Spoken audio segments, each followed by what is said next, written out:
All right, so let's get started.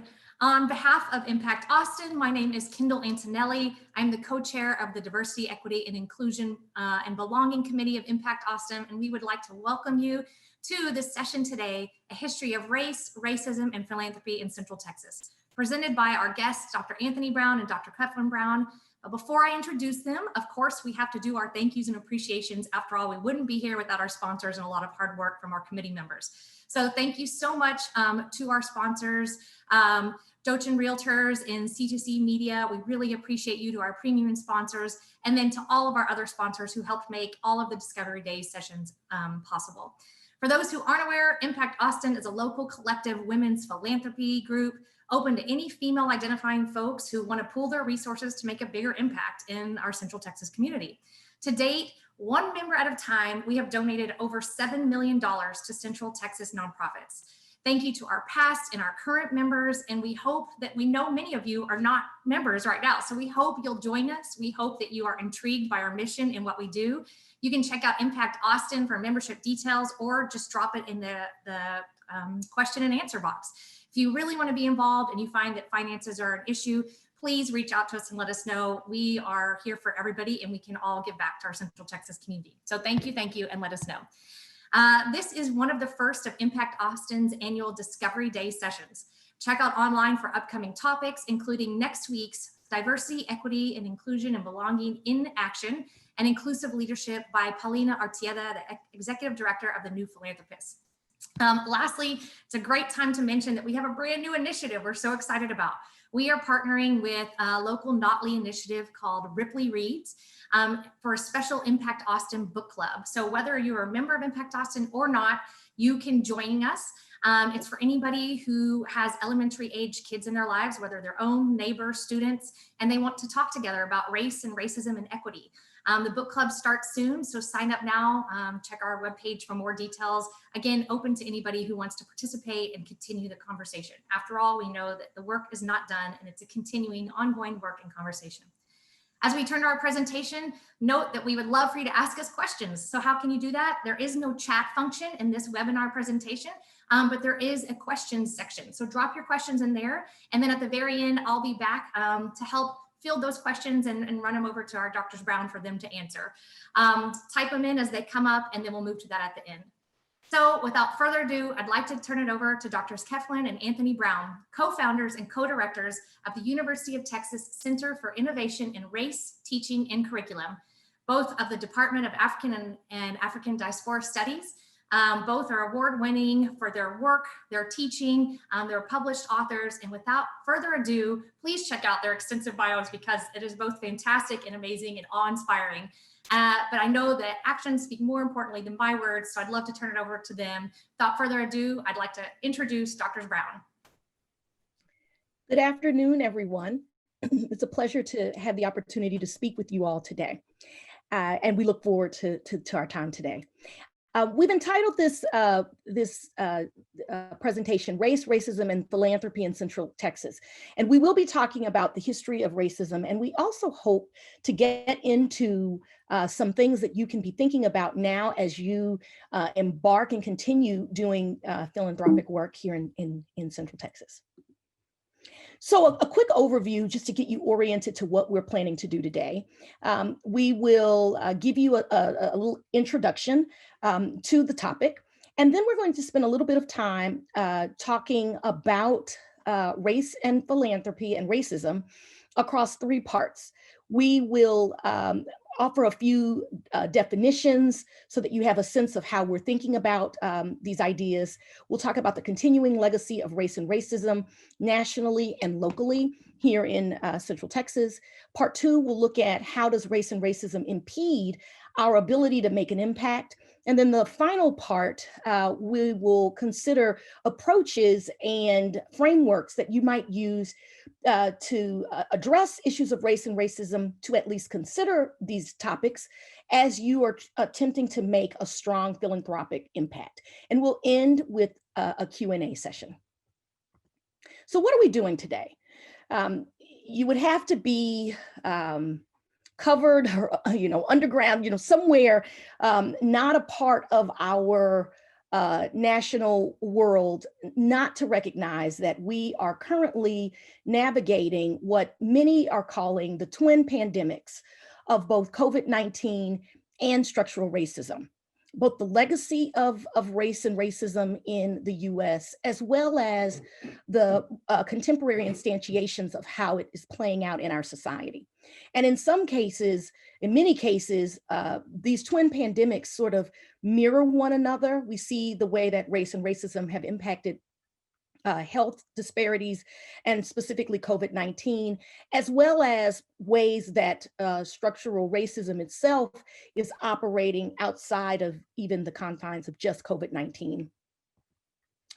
So let's sort of think about, how does race and racism, or at least racial disparities, operate in the context of our current reality. If we look at the poverty rates, we see that there are disparate differences in poverty between groups of color, with whites having a lower poverty rate than their Black and Latino counterparts. We also see these disparities between whites and their counterparts of color along the wealth divide. And this is sort of stark if you've not seen these numbers. We also see these disparities in home ownership, right, between whites and their people of color. This is the visual is not the best visual, but what you really need to be looking at here are those areas that are more dark blue. So the darker the blue tint, the more, the higher disparity we find in achievement data among 8th graders. And this is NAEP data that's taken across the country. And we see that there's a significant achievement gap between white and Black students, to a lesser degree, white and Hispanic students. And then when we look at the bottom, FRPL basically stands, we can think of that as a socioeconomic indicator, free and reduced lunch. Right, so you see that there are disparities even in achievement. And we could possibly go on through almost every indicator, social indicator that we might have around health, life expectancy, and we would see these same kinds of disparities. And to some extent, this is one of the reasons why it's really important that philanthropic communities that seek to make a difference, that seek to address social problems and social conditions, have a keen understanding of the way that race and racism sit often at the center of many of our societal ills and things that we're trying to address.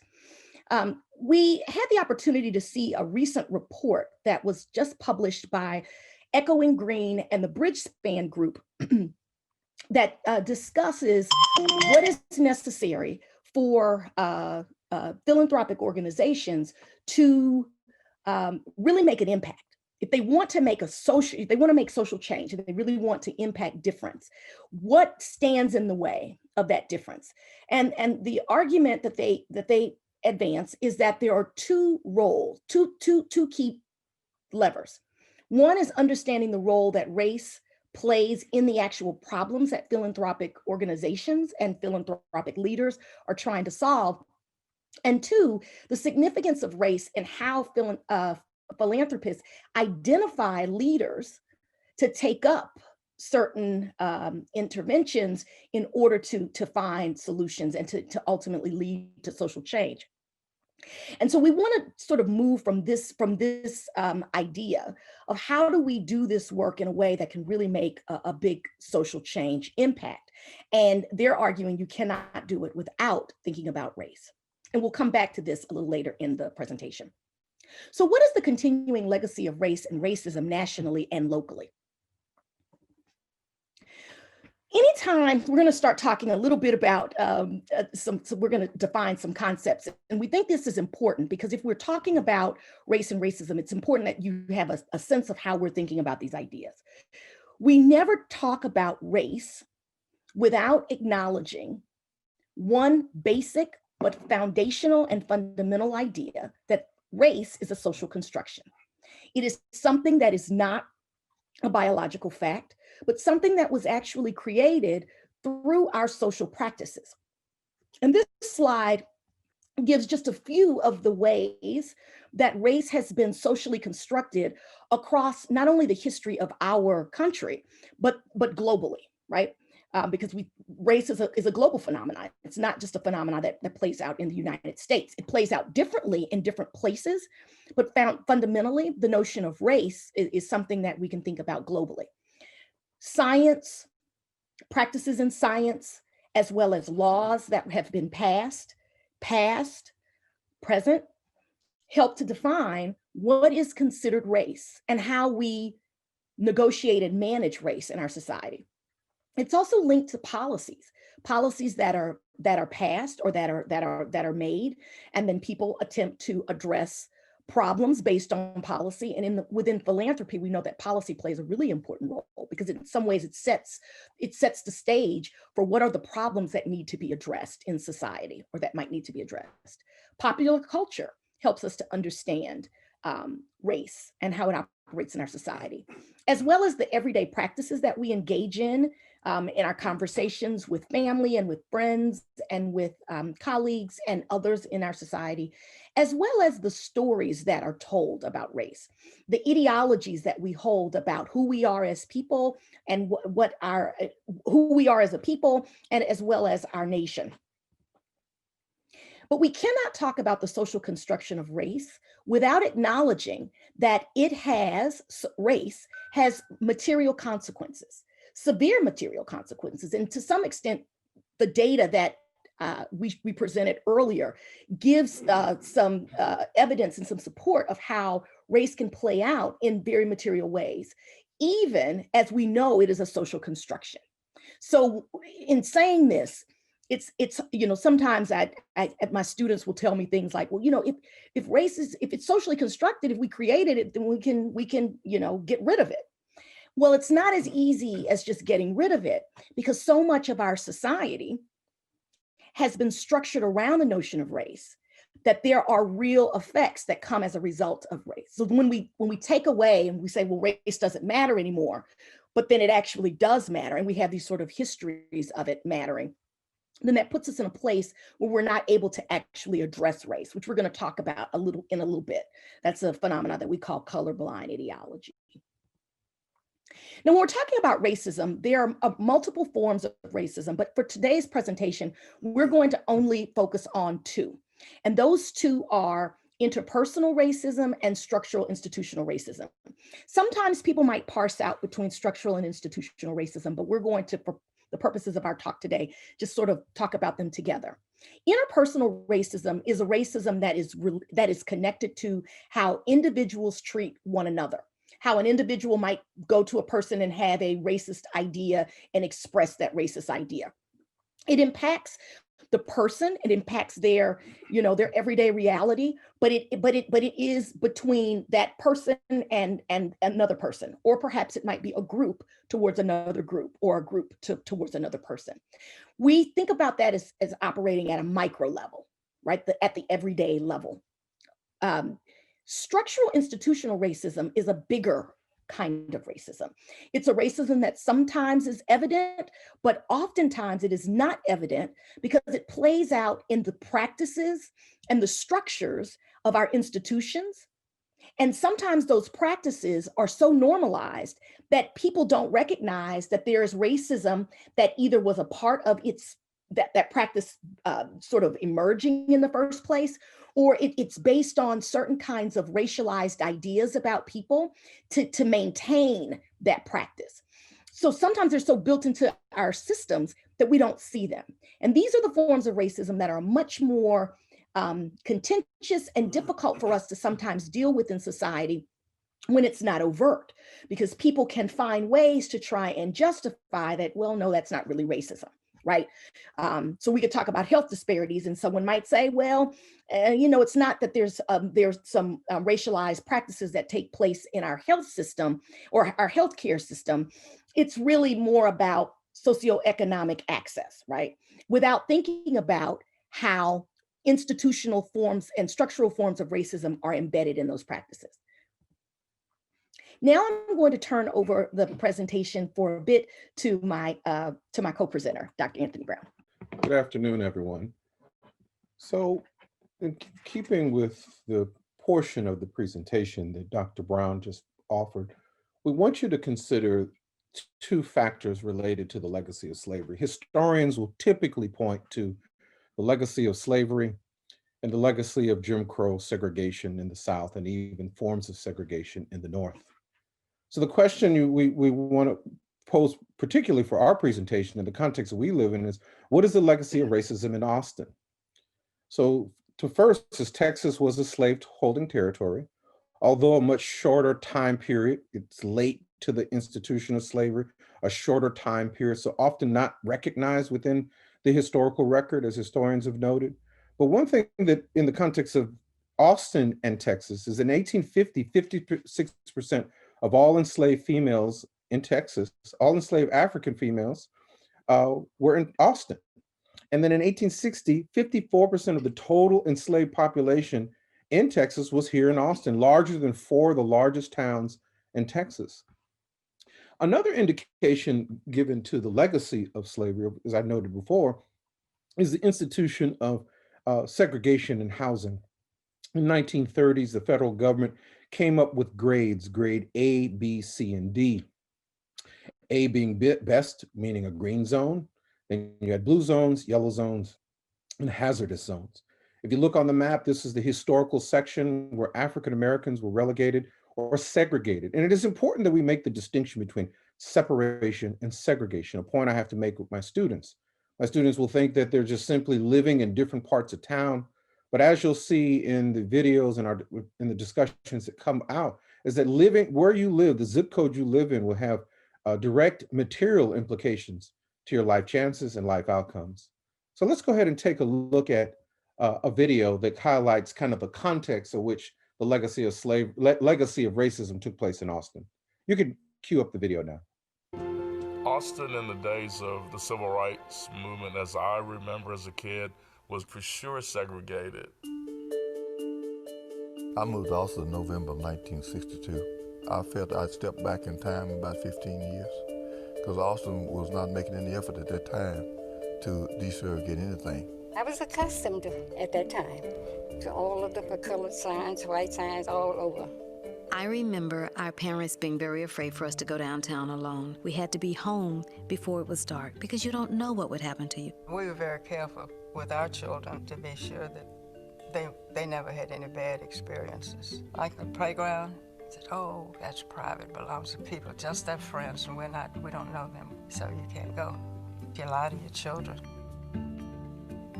They couldn't go to the movies on the drag.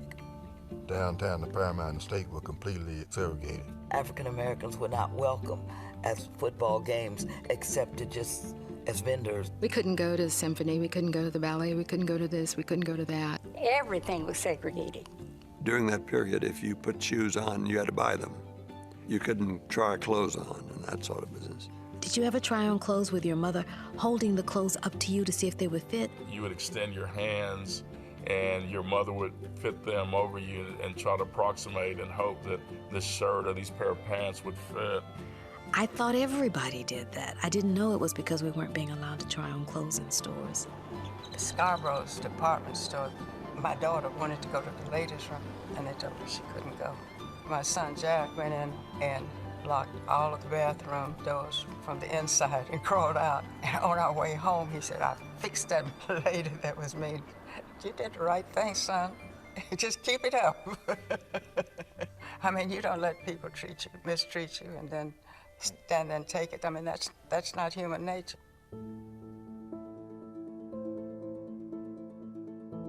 Heman Sweat was kind of the Rosa Parks of Texas. He was a postman who desired to become a lawyer. He was the very first African-American who applied to the law school at the University of Texas. He was rejected on the basis of his race, though he met all of the admissions criteria. This was one. When Heman, Marion Sweat integrated the University of Texas, the next week I went to the registrar's office. He said, you can't go here. He thought he had sent me home. Well, I went up the tower trying to find the president's office. An English professor saw me looking lost, and he said, how may I help you? And I told him what I wanted to do. I was enrolled that day. I came to the university in 1957. Had we had the money to buy a place, we would have had some difficulty. The magic line was I-35.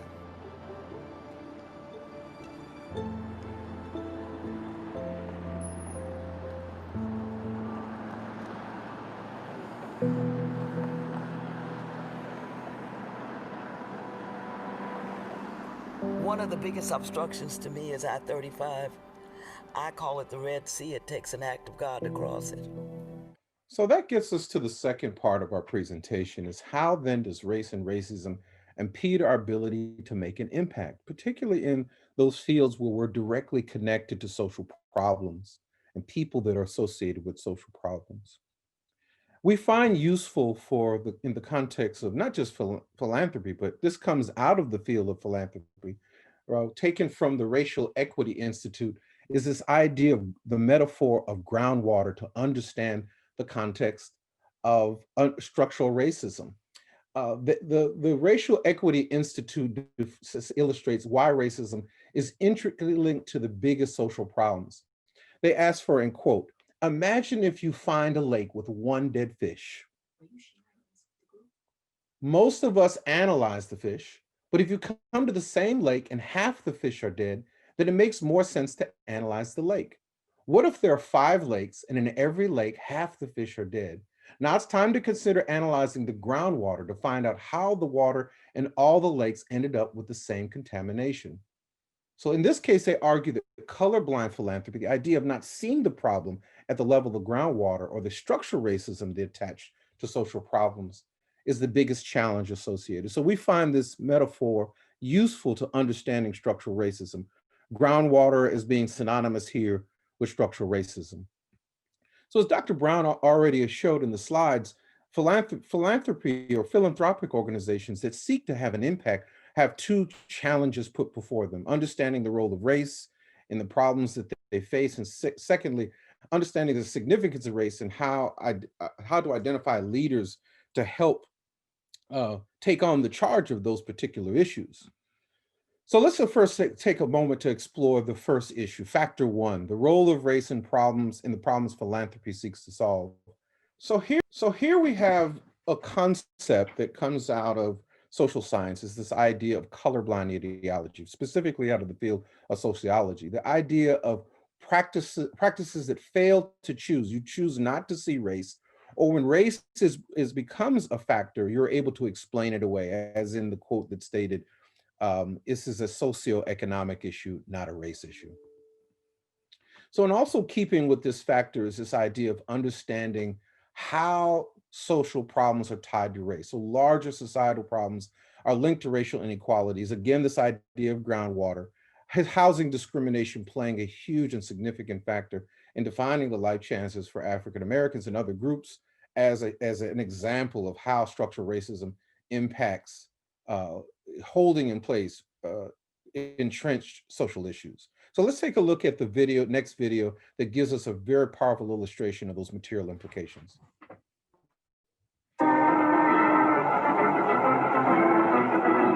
It was a time when hundreds of thousands of GIs came home ready to start families, but had no place to live.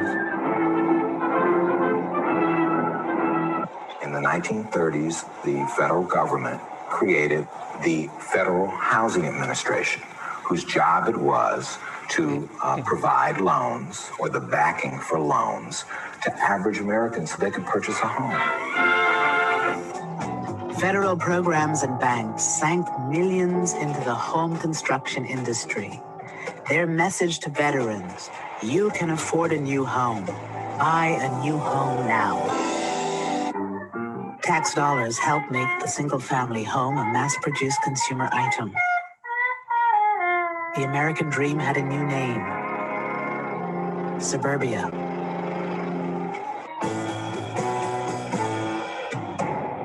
We came to Levittown and we found the model house, and we walked in and we looked around, and of course, in the eyes of a young man who was raised in the ghetto, so to speak, it was an interesting experience, interesting lifestyle, seeing all the new modern conveniences, very fascinating.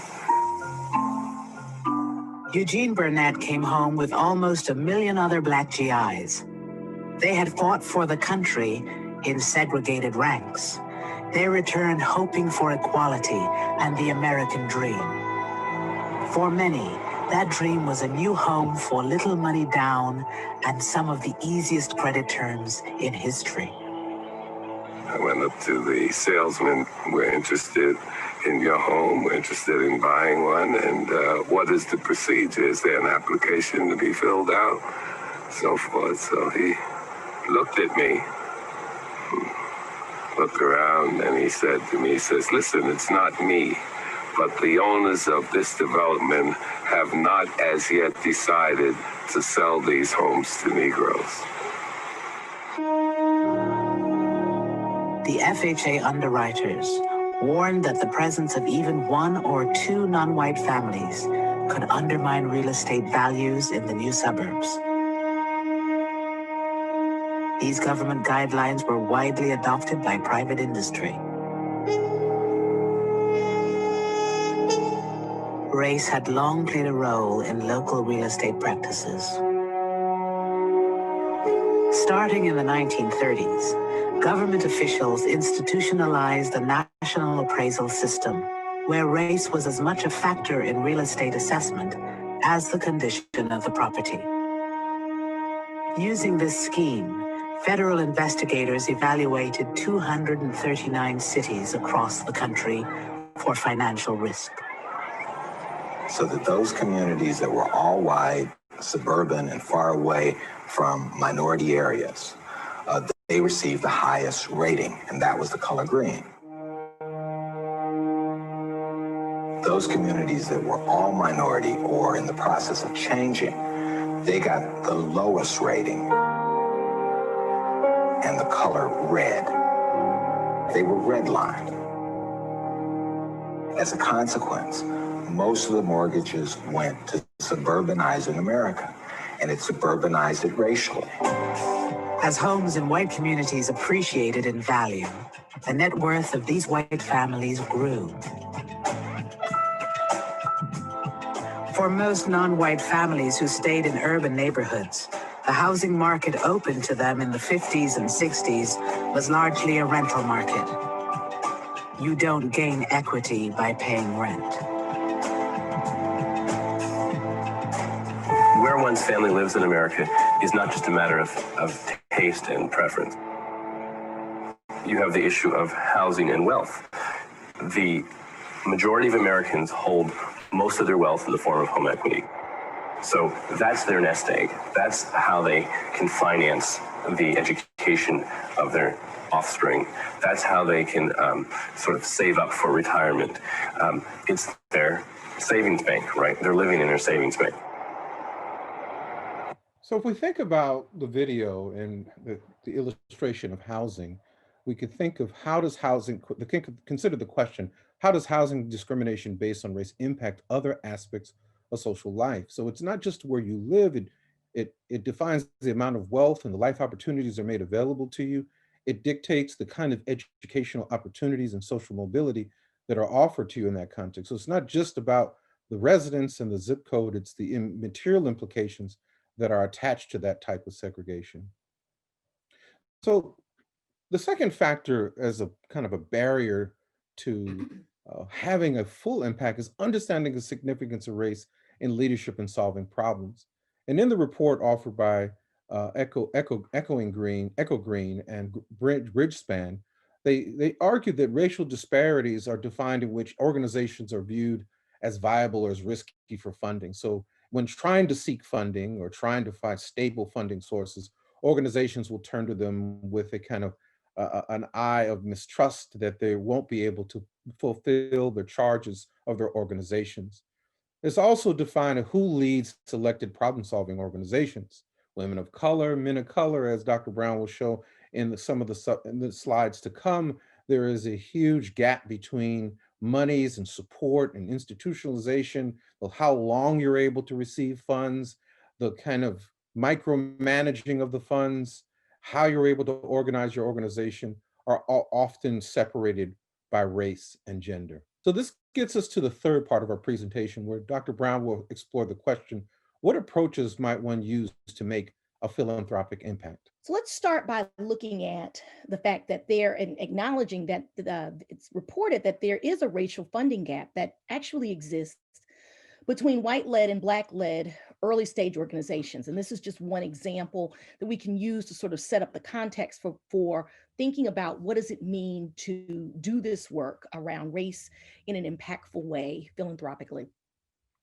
Echo Green laid out its 2019 applicant pool, and what they found is that there was a $20 million funding gap between those organizations that are led that had leadership that was white, and those organizations that had leadership that was Black or led by Black leaders. Even as there were almost 100 more applications submitted by Black-led organizations, they received much less of the funding. And you can see this in the image. So what leads to this, and how do we sort of address that? Because this is again a racialized issue. Well, upon talking to leaders, a group of leaders of color, who were discussing, or who were asked to discuss, what are some of the factors that lead to disparities in capital. And here I think they're thinking about economic capital and perhaps other kinds of capital as well that are needed and necessary in order to do their work and to do it well. They identified four specific factors. The first is inequitable access to the philanthropic social networks. And so to some extent, the argument here is that if you don't have connections to people who can help you further your goals, the work of your organization, whether it's through funding or giving you a contact to talk to someone else, it's just, there's inequitable access that is often racialized and experienced across groups of color. And we're going to talk more about this in a little bit. This is one of the reasons why there are arguments that are made for diversifying, making sure that you have organizations have a diverse body of folk who work with them, so that you can open up different kinds of network streams.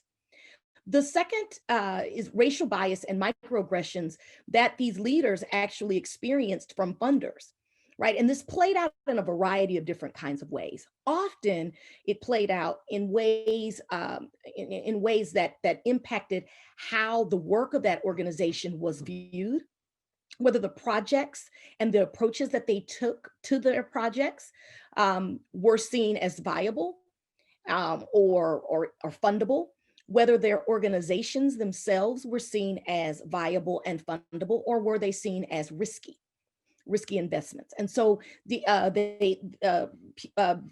leaders of color shared different kinds of experiences where they had actually experienced microaggressions that were clearly based on race. A third factor is the limited cultural competence and cultural awareness when funding organizations utilize evaluation strategies to evaluate the groups that they were working with. And they saw this sort of play out in a variety of different kinds of ways. Not understanding that perhaps a particular project is really deeply rooted in the community in which that project was going to be used, and that there were certain forms of cultural knowledge that the leaders had about those communities, and they knew that those strategies were going to work, but because they didn't line up with more traditional or mainstream approaches, they were not evaluated in the same kinds of ways. And then the fourth factor that they laid out was that there's difficulties maintaining relationships with funders and across the long term around strategic prioritization. Their work wasn't seen as strategically a priority, as well as in measuring progress. Right? And so all of these are areas that the report highlighted needed to be addressed in order to better make put funders in a better position to really make an impact. So how should we, what kinds of considerations should we take up and think about if we are going to engage in more race visible philanthropy? Philanthropy that recognizes that race and racism is a part of the sort of way that our society has operated and how it's organized and how it is often embedded in the very social problems that we're seeking to address, but also how race impacts who gets access to funding and networks and opportunities to actually try and make a difference in addressing those problems, but also how those solutions are read by those who are going to be funding them. So it's sort of complex in a lot of ways, and it hits many different factors in the philanthropic journey. So we argue that it's important for anyone seeking to do this work in philanthropy to think about at least 4 areas. First, we need to consider the problem. Like, what is the problem that we're addressing? How do we frame the problem? How do we conceptualize the problem? And then how will we address the problem? So we'll talk about each of these. At the first level is considering the problem. Whatever the problem is that we think we want to address, or we think there's a need to address societally. Asking ourselves, how does race and racism potentially impact not only this problem that I think I see in society that I'd like to address, but also the solution, the way that I think that we might be able to address it, the intervention that I want to create or to put in place, as well as who should be a part of leading that charge, right? And thinking about how race and racism may impact each part of that process. The second is framing the problem. And it's important to understand how the problems that we address in our society are rooted in racialized histories, systems, and structures. Just like the housing example. I mean, the housing example is a wonderful one because there's so many different societal issues we might want to deal with schooling, with achievement, with gaining access, that if we don't understand how those are linked to or connected to our racialized histories of discrimination at the level of housing and in other areas, then it dulls a little bit of our what we're able to see, right? It can create a sort of myopia. So we need to recognize that. Conceptualizing the problem. We need to try to understand how societal problems and solutions are always multifaceted, that there is not just one way to address a problem. Now, it's clear, and I sort of understand this as a researcher, that when I ask a research question, I can't tackle, I have to kind of hone in on the one question that I'm interested in answering. But I'm always aware of the fact that what I'm focusing in on is only one aspect of the problem, and that it's important for us to think about those other factors that may play a vital role, that if we don't consider them, then we only see part of the problem. And this is going to be really important, especially when we move forward and we think about how should we be oriented to the people and the communities that we're actually wanting to impact. Finally, addressing the problem. And here we're going to advance and argue that it's important that when one is attempting to address a problem, that those impacted communities, those communities that are most impacted by the problem, are actually a part of the solution. Not just simply as a group that will receive some kind of an intervention, but they actually have a say. They have a say in the power sharing that needs to happen between those entities that are trying to help, and that are trying to make an impact on the people who are most impacted by that need. Now, there are two potential barriers that stand in the way of us being able to do that. And you may be familiar with the idea of deficit thinking, which has become a bit more popular over the last decade. And one really powerful way that this gets discussed is found in a very popular TED Talk by author Chimamanda Adichie called The Danger of the Single Story, where we talk about the fact that there are stories. We all are made up of stories, right? There are stories that are told about different communities, racialized communities, gendered communities, socioeconomic communities. In fact, there's a whole book called Poverty Knowledge, which is a history of how we as a society have come to a place where we understand poverty in very particular kinds of ways. And so this book sort of unpacks how we arrive at those stories, right? And many of our stories are often deficit in orientation. By deficit, we mean explicitly or implicitly moving from the assumption that those most impacted by the problem are actually the blame for the problem.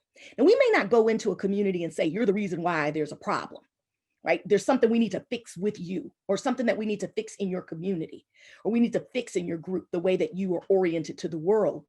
But the way that we organize our programs may actually believe or imply that there is something wrong with those communities that need to be fixed.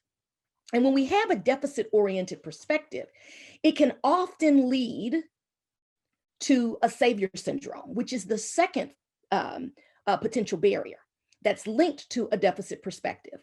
When we see groups as being deficient at whatever level we may be looking at, we're not thinking about structures, institutional practices, histories, but we're looking at just the individuals, or maybe their the cultural groups adaptation to those circumstances. Then there's a belief that someone needs to go in and save them, right? And so then we get into savior syndromes, and that savior syndrome is deeply racialized, and it also creates barriers where we're not able to really connect with those communities in the way that we would like to connect with them. So now I'm going to turn the rest of the presentation over to Dr. Anthony Brown, who will speak to you about some examples of some race-focused philanthropy and show you a really interesting video on how we might think about this work in a more robust way that doesn't operate from a deficit-oriented perspective, that considers the multivariate ways that race and racism may impact the problems that we're attempting to address, as well as that try to open up access to more diverse groups that have historically been left out and not allowed to have leadership in these efforts. So I'll briefly go over two, because each of them are attached to the issues that we talked about.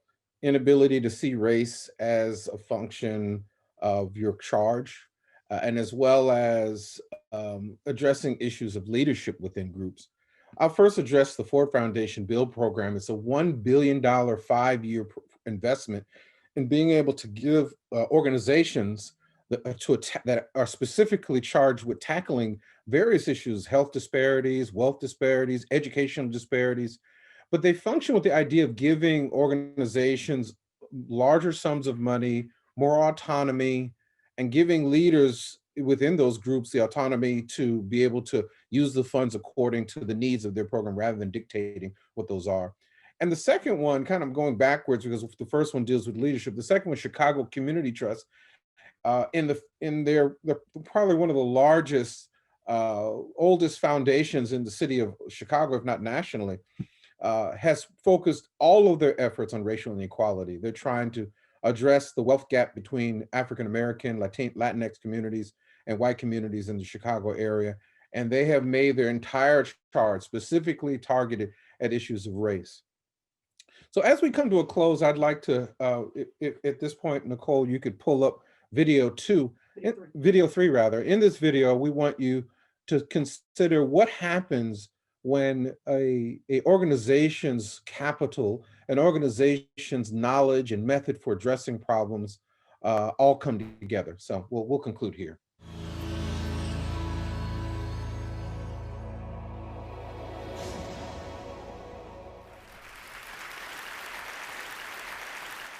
I live in South Central. This is South Central. Liquor stores, fast food, vacant lots. So the city planners, they get together and they figure they're gonna change the name South Central to make it represent something else. So they change it to South Los Angeles. Like this is gonna fix what's really going wrong in the city. This is South Los Angeles. Liquor stores, fast food, vacant lots. Just like 26.5 million other Americans, I live in a food desert. South Central Los Angeles, home of the drive-through and the drive-by. Funny thing is, the drive-throughs are killing more people than the drive-by. People are dying from curable diseases in South Central Los Angeles. For instance, the obesity rate in my neighborhood is like 5 times higher than, say, Beverly Hills, which is like probably 8-10 miles away. I got tired of seeing this happening. And I wonder, how would you feel if you had no access to healthy food? If every time you walk out your door, you see the ill effects that the present food system have on your neighborhood? I see wheelchairs bought and sold like used cars. I see dialysis centers popping up like Starbucks. And I figured this has to stop. So I figured that the problem is the solution. Food is the problem, and food is the solution. Plus, I got tired of driving 45 minutes round trip to get an apple that wasn't impregnated with pesticides. So what I did, I planted a food forest in front of my house. It's on a strip of land that we call a parkway. It's like 150 feet by like 10 feet. The thing is, it's owned by the city, but you have to maintain it. So I'm like, cool. I can do whatever the hell I want. Since it's my responsibility and I gotta maintain it, and this is how I decided to maintain it. So me and my group, LA Green Grounds, we got together and we started planting my food forest, fruit trees, you know, the whole nine, for vegetables. What we do, we're a pay-it-forward kind of group, where it's composed of like gardeners from all walks of life from all over the city, and it's completely volunteer, and everything we do is free. And in the garden, it was beautiful. And then somebody complained. The city came down on me and basically gave me a citation saying that I had to remove my garden, which this citation would turn into a warrant. And I'm like, come on, really? A warrant for planting food on a piece of land that you could care less about? And I was like, cool, bring it. Because this time it wasn't coming out. So LA Times got hold of it. Steve Lopez did a story on it and talked to the councilman. And one of the Green Grounds members, they put up a petition on change.org. And with 900 signatures, we were a success. We had a victory on our hands. My councilman even called and said how they endorse and love what we're doing. I mean, come on, why wouldn't they? LA leads the United States in vacant lots that the city actually owns. They own 26 square miles of vacant lots. That's 20 Central Parks. That's enough space to plant 700 million, 725 million tomato plants. Why in the hell would they not okay this? Growing one plant will give you 1,000, 10,000 seeds. Okay. When $1 worth of green beans will give you like $75 worth of produce. It's my gospel. I'm telling people, grow your own food. Growing your own food is like printing your own money. Thank you. See, I have a legacy in South Central. I grew up there. I raised my sons there. And I refuse to be a part of this manufactured reality that was manufactured for me by some other people, and I'm manufacturing my own reality. See, I'm an artist. Gardening is my graffiti. I grow my art. Just like a graffiti artist, where they beautify walls, me, I beautify lawns, parkways. I use the garden, the soil, like it's a piece of cloth. And the plants and the trees, that's my embellishment for that cloth. You'd be surprised what the soil could do if you let it be your canvas. You just couldn't imagine how amazing a sunflower is and how it affects people. So what happened? I have witnessed my garden become a tool for the education, a tool for the transformation of my neighborhood. To change the community, you have to change the composition of the soil. We are the soil. You'd be surprised how kids are affected by this. Gardening is the most therapeutic and defiant act you can do, especially in the inner city. Plus you get strawberries.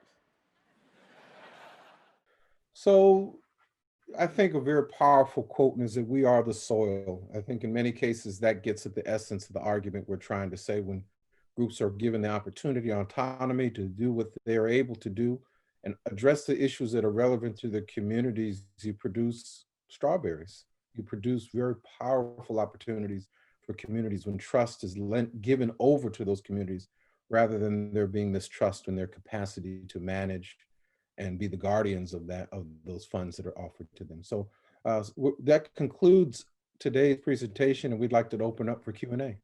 Great, thank you so much. If you could hear all of the people watching, you would hear a resounding applause. So thank you to both of you, Drs. Brown.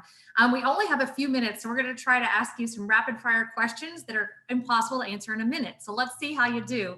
One question is, many of the folks watching identify as white, and can you distinguish for us a common problem in philanthropy, but the difference perhaps in white allyship and white saviorism, and maybe a pitfall of white saviorism?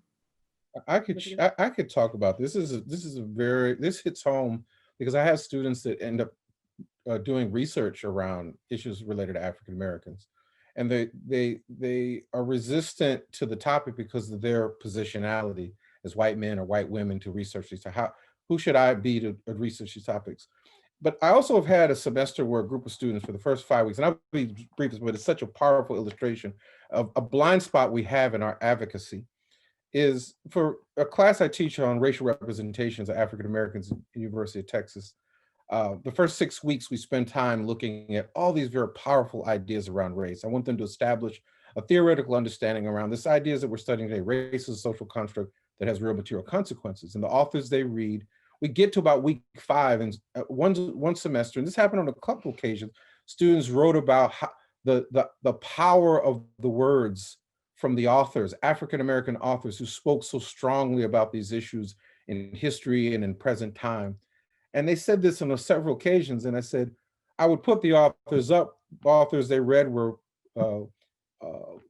Winthrop Jordan and George Fredrickson. And then I'd put a picture of George Fredrickson, and I put a picture of Herbert Apathacker and a picture of Winthrop Jordan, all white men. And it struck them. And I said, these are some of my most well-known authors in these topics. So I think one of the things that we want to emphasize is this idea of kind of surrendering to those things that keep you. You're always mindful of your positionality, but you also have to be able to exercise your agency in a very confident as well as introspective way.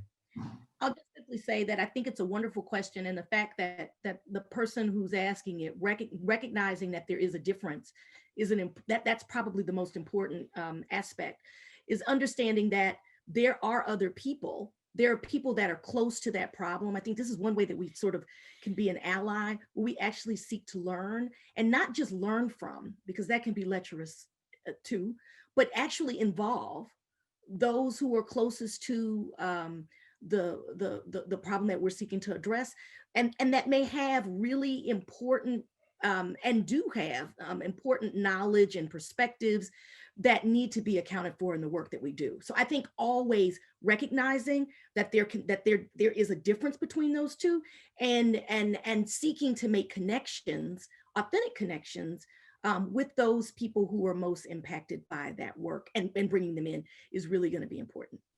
Thank you both. And then somewhat along those lines, a question that if we're totally honest with ourselves, guilt, I think specifically white guilt for the historic behavior of white race, is a motivator in well-meant philanthropy. Is this a legitimate motivation in your eyes?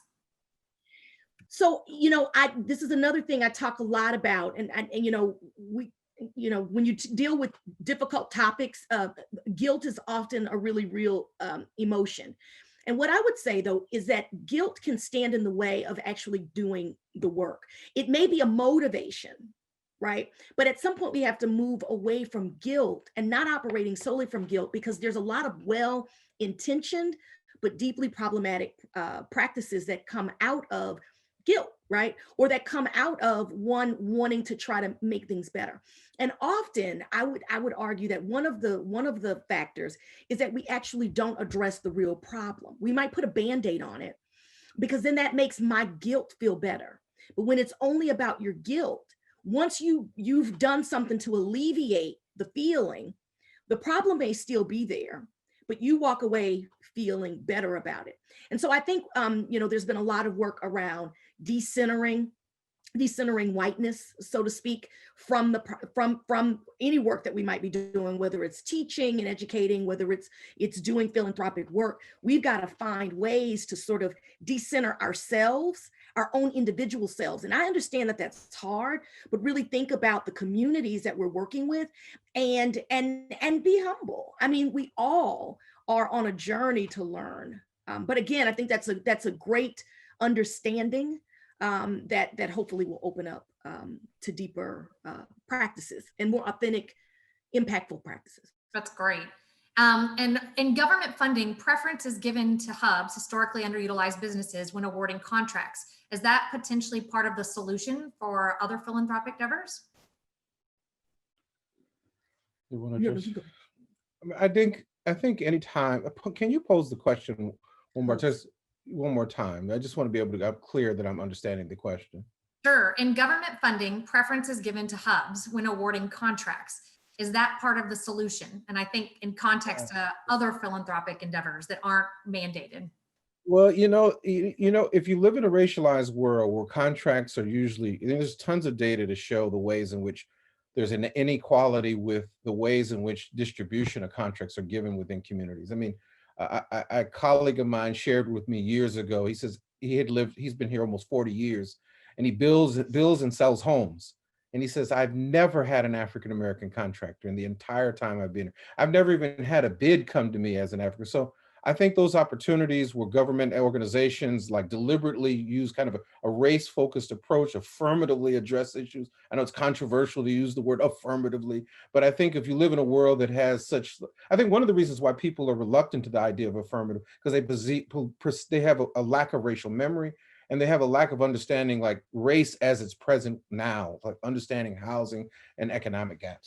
Yeah, and I'll just add to this that one of the ways that organizations can help keep themselves abreast of what's going on, we call them, in education, we call them equity audits, where you actually are intentionally assessing and looking at the ways that equity either are present or not present in your organization. This is a wonderful way for organizations just to begin to hold themselves accountable. In what ways are we diversified in terms of the kinds of funding that we're making available, and the organizations that we're working with, are they diverse? And not just because we're just going to grab something to check it off, but actually to hold ourselves accountable. What kinds of projects are we funding?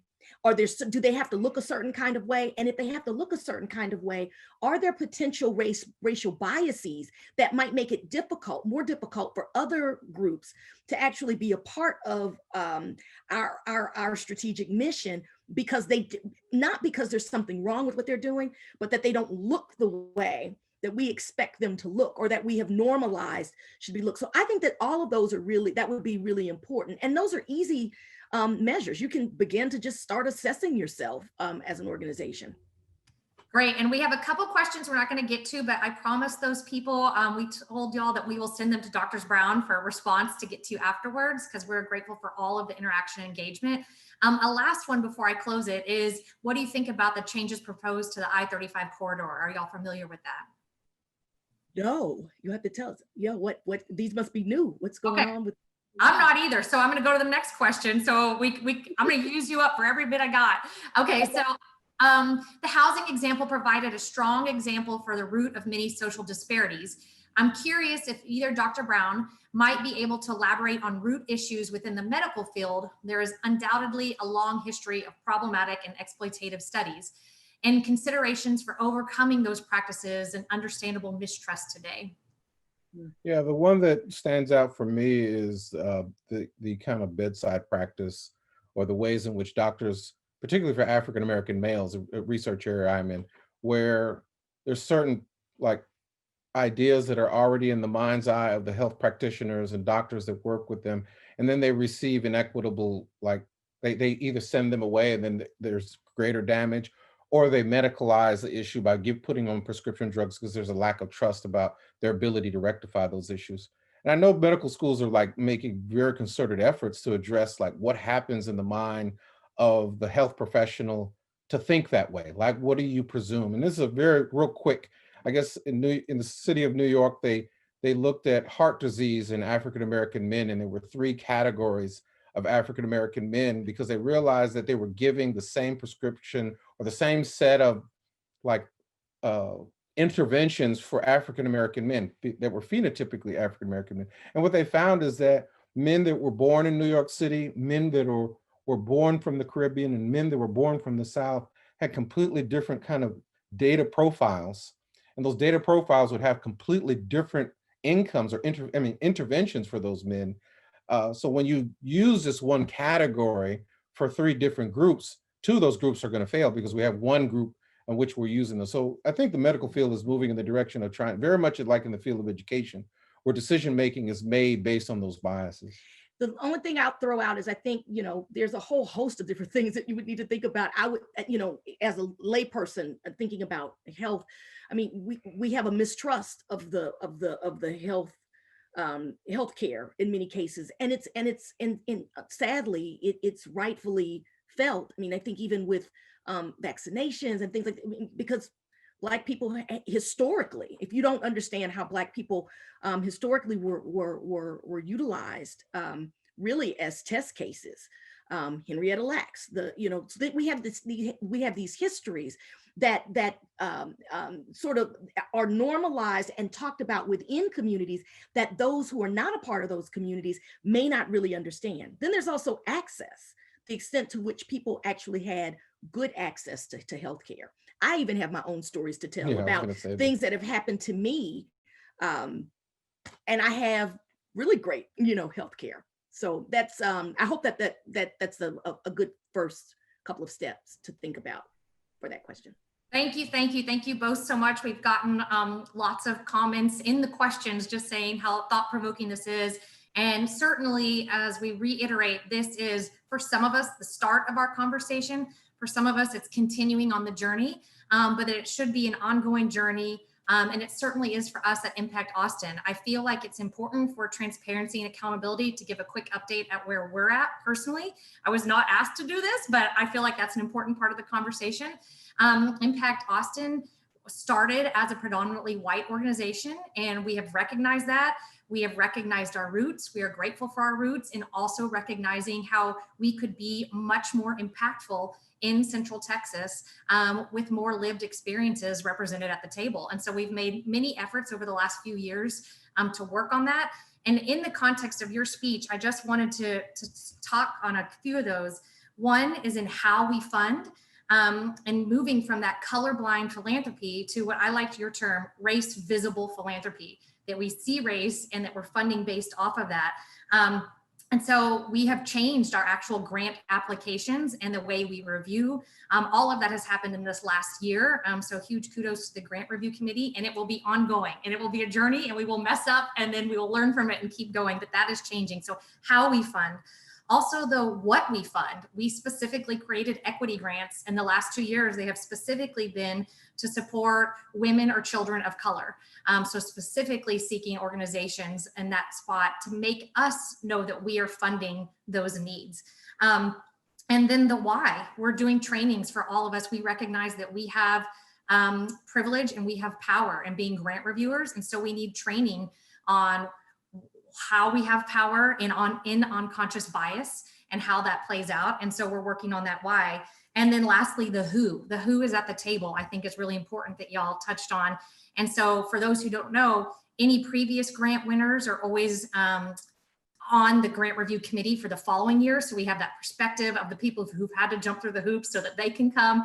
And that presents and opens up a lot more lived experiences to us. So we have a long way to go and a lot more work to do. Anybody who's interested in being an Impact Austin, please join us. Again, there is a fee to join, but all that money goes back out to our local community. That said, if that's a barrier for you, our Diversity, Equity, Inclusion, Belonging Committee is specifically working on how everybody who wants to be a part of this organization who identifies as female can do so. So please join us, join our committee, and most importantly, thank you to our two experts today, Dr. Kathleen Brown and Dr. Anthony Brown. We are grateful for you for kicking off our Discovery Days. Thanks for setting the tone for our 2021. We certainly know, especially with the state of our nation's capital and everywhere, most certainly this week, it has come to light in more visible ways, structural and institutional racism that is there, and we've got a lot of work to do. So thank you for helping us jumpstart that conversation in 2021. We appreciate you. Thank you. Thank you for so having much. us. Thank you for having us.